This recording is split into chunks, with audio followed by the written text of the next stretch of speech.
வணக்கம். கவிதை தெய்வீக மரம்.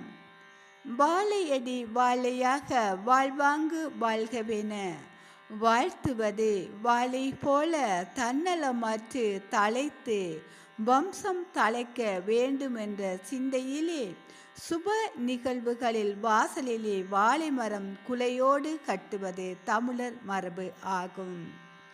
வாழையடி வாழையாக வாழ்வாங்கு வாழ்கவென வாழ்த்துவது வாழை போல் தன்னலமற்று தழைத்து வம்சம் தழைக்க வேண்டுமென்ற சிந்தையிலே சுப நிகழ்வுகளில் வாசலிலே வாழை மரம் குலையோடு கட்டுவது தமிழர் மரபு ஆகும்.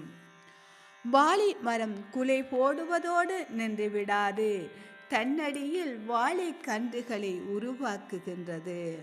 அவுதே மணமக்களும் சந்ததி பெருக வேண்டும் என்பது ஆகும். வாழைப்பூ, வாழை இலை, நார், வாழை தண்டு என தன்னை முழுமையாக தருகின்றது வாழை. வாழ்வோடு பின்னி பிணைந்தது ஆகும். வாழை மரம் வெம்மையை தணித்து கெட்ட அலைகளை நீக்கும் தெய்வீக மரமாகும். வாழை மரம் குலை போடுவதோடு நின்று விடாது, தன்னடியில் வாழை கன்றுகளை உருவாக்குகின்றது. அவுதே மணமக்கள் சந்ததி பெருக வேண்டும் என்பது ஆகும். வாழைப்பூ, வாழை இலை, நார், வாழை தண்டு என தன்னை முழுமையாக தருகின்றது வாழை.